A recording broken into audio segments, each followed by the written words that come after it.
CS-CS-ku, bertemu lagi dengan Manusia Madasudi Easy Film. Baiklah, berikut ini gua akan meringkas perjalanan band bernama Gerhana Ska Cinta. Band tersebut adalah band dari Malaysia yang dikenal karena menjadi pelopor untuk genre ska di negara tersebut. Oke CS-CS-ku, sebelum kita mulai seperti biasa, kita intro dulu guys. Manakah kita mencari manusia, membotakkan mata, mengosongkan jiwa, sayang kesunyian, tak lagi kau dengar. Inilah saatnya engkau melihatnya. Ikutlah bersamaku, berjalan bersamaku, dengan apa membara, dengan asap bermakna. Marilah harapan jadi kenyataan, marilah harapan jadi kenyataan.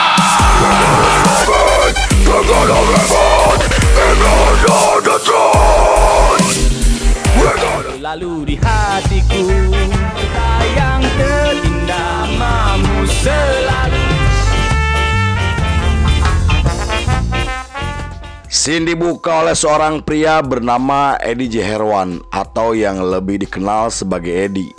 Ia adalah seorang skinhead asal Kuala Lumpur yang menyukai musik Jamaika seperti ska, rocksteady, dub, dan reggae. Ia juga memiliki dua sahabat bernama Acong dan Rudy yang tergabung ke dalam komunitas skinhead di Malaysia. Di periode tersebut, tepatnya di tahun 1994, Eddie bersama Mugskin membentuk band skinhead bernama ACAB. Nama tersebut adalah singkatan dari Al Cops Al Bastard untuk menggambarkan diri mereka sebagai band revolusioner. Selain membawa musik oi, mereka juga tampil dengan menggunakan pakaian khas subkultur skinhead yang populer di Inggris pada tahun 80-an. Di sisi lain, kemunculan mereka berhasil membangkitkan kembali ketenaran skinhead yang telah ditinggalkan oleh sebagian komunitas. Bahkan setelah merilis demo pertamanya, nama mereka menjadi semakin terkenal hingga lagu-lagunya dijadikan lagu resmi untuk subkultur skinhead di negara Malaysia. Hal itu mendorong mereka untuk menggelar pertunjukan yang dihadiri oleh ratusan skinhead dari seluruh penjuru Malaysia. Selain itu, mereka juga sempat menggelar tur nasional sebelum dua personilnya memutuskan keluar dari band karena berbagai alasan. Di periode tersebut, Eddie dan Mugskin telah menjadi ikon skinhead yang terus menyebarkan pengaruh oi ke seluruh penjuru Malaysia. Selain itu, lagu-lagu mereka menggambarkan gejolak politik dan ketidakadilan sosial yang selalu menimpa generasi muda pada saat itu. Karena hal itu, masyarakat awam menyebut mereka sebagai pemuda pemberontak, namun ada juga yang mendukung dan menerima eksistensi mereka.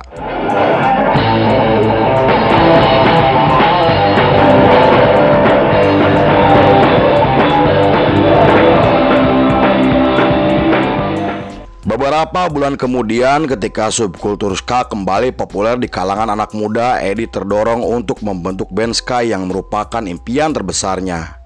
Walaupun saat itu musik ska kurang dikenal di negaranya, namun Eddie yakin bahwa bandnya akan membawa perubahan bagi industri musik Malaysia.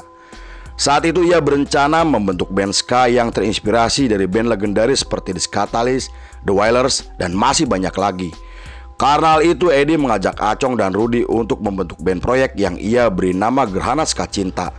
Nama Gerhana Ska Cinta sendiri merupakan ide spontan dari Eddie untuk menggambarkan karakter musik mereka, dan selain terdengar simpel, nama tersebut juga dianggap memiliki daya tarik dan mudah diingat. Setelah resmi terbentuk di tahun 1998, Eddie merekrut Bijan dan Ciwok hingga mulai melakukan sesi latihan bersama. Setelah itu, mereka menggelar pertunjukan pertamanya di acara komunitas dengan formasi Eddie pada vokal dan trompet, Bijan pada gitar, Acong pada bass, Ciwok pada trombon, dan Rudy pada drum. Acara tersebut digelar di klub yang cukup terkenal di mana mereka saat itu tampil sangat mengesankan.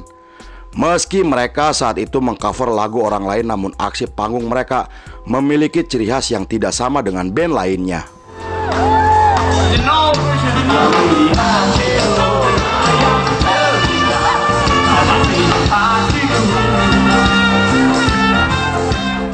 Menurut pengamat musik, munculnya budaya ska gelombang ketiga telah melahirkan banyak band sensasional dan band gerhana ska cinta muncul dengan musik ska tradisional di saat semua orang sibuk membawakan musik yang sedang populer seperti ska punk, ska pop, dan ska core.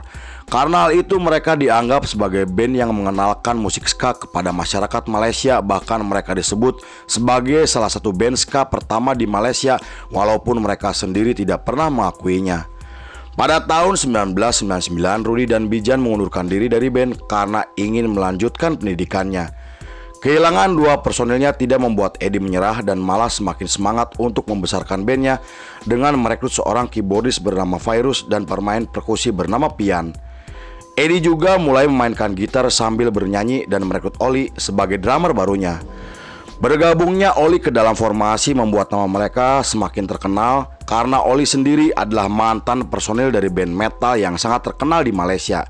Tak hanya itu, Oli juga dikenal sebagai salah satu musisi berpengaruh sekaligus pionir untuk skena musik underground di Malaysia. Dengan formasi tersebut mereka mulai menulis lagu sendiri setelah mendatangkan seorang vokalis wanita bernama Widi.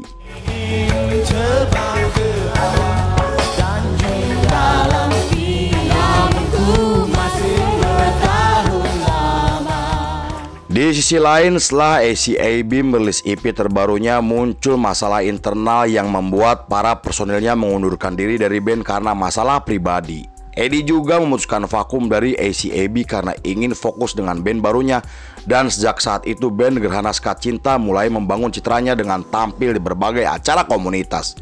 Karena hal itu mereka mulai memiliki basis penggemar yang luar biasa, dan sebagian besar penggemarnya berasal dari subkultur mods dan skinhead di Malaysia. Beberapa bulan kemudian salah satu label besar menawarkan kontrak kepada mereka, namun ditolak dengan berbagai alasan. Saat ditanya, Eddie mengatakan jika ia tidak ingin ketenaran bandnya dimanfaatkan oleh kapitalis dan tidak ingin mendapatkan bantuan dari manapun karena ia akan membesarkan bandnya dengan caranya sendiri. Pada tahun 2001 mereka diminta oleh label independen untuk ikut dalam perilisan album kompilasi. Saat itu Eddie menerima tawaran tersebut dan merekam lagu cover berjudul Jangan Tunggu Lama-Lama. Lagu tersebut kemudian populer di kalangan anak muda hingga diputar di beberapa radio di negara Malaysia, dan berkat keberhasilan besar yang telah mereka dapatkan, mereka akhirnya bergabung dengan label independen tersebut.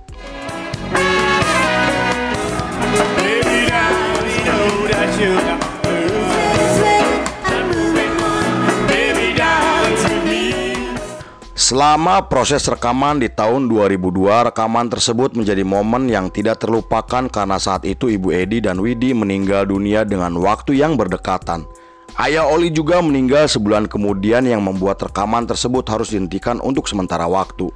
Lalu pada bulan Maret masih di tahun yang sama, mereka akhirnya resmi merilis EP pertamanya dengan menampilkan satu lagu berjudul Hadirnya Cinta. EP tersebut berhasil sukses secara komersial dan mendapatkan 2 status platinum yang membuat mereka menggelar tur nasional untuk pertama kalinya hingga menggelar pertunjukan besar di Singapura. Di tengah kesuksesan besar yang telah mereka dapatkan, Oli, Acong, Pian, dan Ciwok memutuskan keluar dari band dengan alasan yang tidak dijelaskan. Kemudian Eddie merekrut seorang drummer bernama Bakri dan pemain trombon bernama Rejab. Selain itu, Virus juga mendatangkan teman lamanya bernama Jalut yang dikenal karena permainan bassnya yang sangat mengesankan. Dengan formasi barunya, mereka merilis full album pertamanya yang berhasil menggebrak industri musik Malaysia. Album tersebut menampilkan musik rocksteady yang terinspirasi dari legenda band Jamaika bernama The Scatalyst. Selain diisi musik unsur melodi Karabia, musik mereka juga menampilkan musik khas dari soul and jazz yang pernah populer di tahun 50-an. Karena hal itu, salah satu majalah musik Malaysia menempatkan album tersebut sebagai album terbaik pada tahun 2003.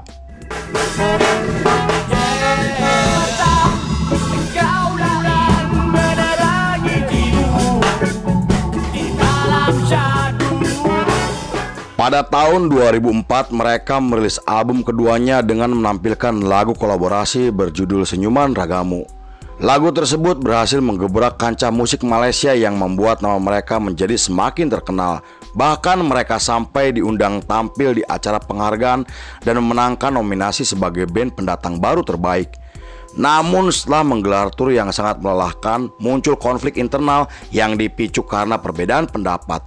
Ketegangan mereka semakin memuncak ketika mereka sedang melakukan sesi rekaman, dan setelah merilis album ketiganya di tahun 2007, mereka memutuskan vakum dengan waktu yang tidak ditentukan. Keputusan tersebut sangat disayangkan oleh banyak orang karena saat itu mereka sedang berada di puncak ketenarannya.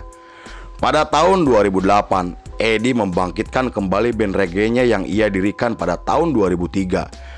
Band reggae tersebut kemudian menjalin kerjasama dengan label asal Jerman hingga menyumbangkan satu lagu untuk album kompilasi. Lalu pada tahun 2009, Gerhana Ska Cinta akhirnya muncul kembali dengan menampilkan beberapa personil baru dan merilis 2 lagu setelah lagu cover mereka menjadi sangat populer di negara Asia. Gerhana Ska Cinta. Terbang ke awan, tapi bertahan. Sepanjang periode tersebut sampai tahun 2014, band Gerhana Ska Cinta telah menggelar banyak pertunjukan hingga melakukan beberapa kali pergantian personil. Bahkan pada tahun 2015 mereka datang ke Indonesia untuk tampil di Semarang Ska Festival yang digelar di kota Semarang, Jawa Tengah. Lalu pada tahun 2017 mereka kembali tampil di 2 acara penghargaan dan merilis lagu cover yang sangat terkenal hingga kembali tampil di Singapura yang dihadiri oleh ribuan penonton termasuk para penggemarnya. Di sisi lain, band Gerhana Ska Cinta telah dianggap sebagai salah satu band ska paling berpengaruh di Malaysia karena mereka telah membuat gebrakan untuk industri musik Malaysia dengan karya yang telah diakui oleh dunia. Sampai saat ini, band tersebut masih aktif dan terus konsisten untuk membuat karya terbaiknya. Lalu film pun selesai.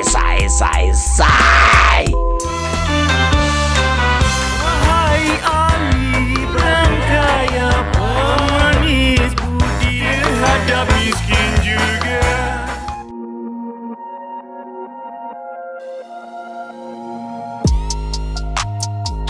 Menari dan bernyanyi adalah salah satu cara untuk menikmati keindahan hidup dan melupakan kegelisahan yang mendera. By Tukang Cuangki. Oke CSku, terima kasih sudah menyaksikan ringkasan ini nggak selesai. Saya beserta jajaran Berandal Malam kembali pamit undur diri, sampai jumpa di episode berikutnya. Bye bye ngengong bemunung.